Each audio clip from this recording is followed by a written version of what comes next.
जय श्री हरि। आंवला नवमी व्रत कथा। एक समय की बात है, यमुना नदी के पहाड़ी पर स्थित एक गांव में राम शर्मा नाम के एक धनवान ब्राह्मण रहते थे। वह बड़े परिश्रमी और दयालु स्वभाव के थे। दान पुण्य करना और दीन दुखियों की मदद करना उनका नित्य कर्म था।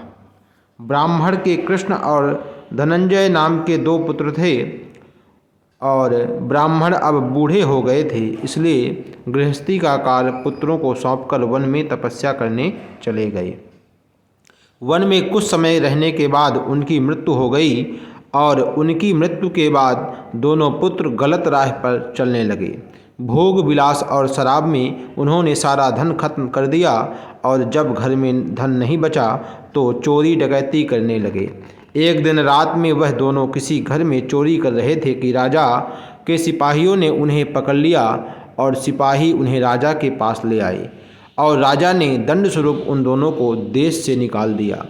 राज्य से निकाल दिए जाने के बाद वे दोनों वन में रहने लगे, लेकिन दुर्भाग्यवश एक दिन एक सिंह ने उन दोनों को मार डाला और मरने के बाद दोनों यमलोक पहुँचे।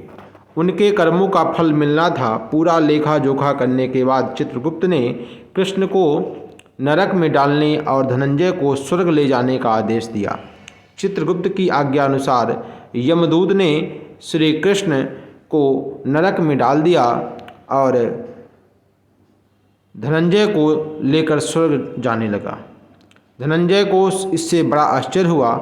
उसने यमदूत से कहा कि हे देवदूत, हम दोनों एक ही माता के गर्भ से उत्पन्न हुए हैं।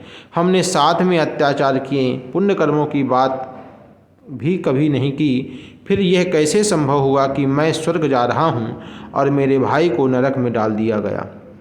यमदूत ने उत्तर दिया कि हे धनंजय, रिश्ते नाते केवल जन्म के साथ ही होते हैं, कर्म के नहीं। तुम्हारे कर्मों से तुम एक पुण्यात्मा हो, इसलिए स्वर्ग जा रहे हो।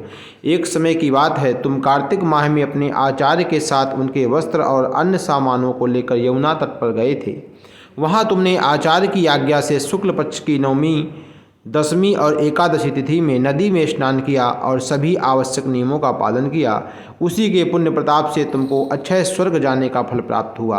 उधर तुम्हारे भाई ने ऐसा कोई पुण्य नहीं किया, इसलिए वे नरक में सड़ता रहेगा।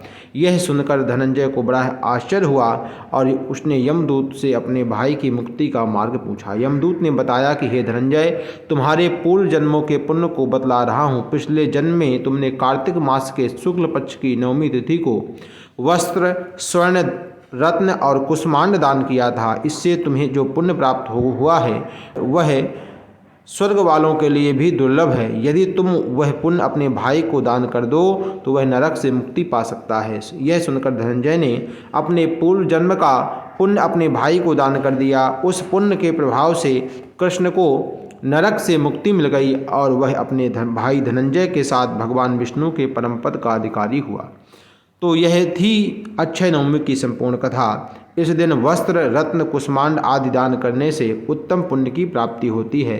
नारद मुनि कहते हैं कि यदि अक्षय नवमी के दिन आंवले के पेड़ की पूजा की जाए तो अश्वमेध यज्ञ से भी अधिक फल प्राप्त होते हैं। इसलिए इस दिन आंवला के पेड़ की पूजा करने का विशेष महत्व है।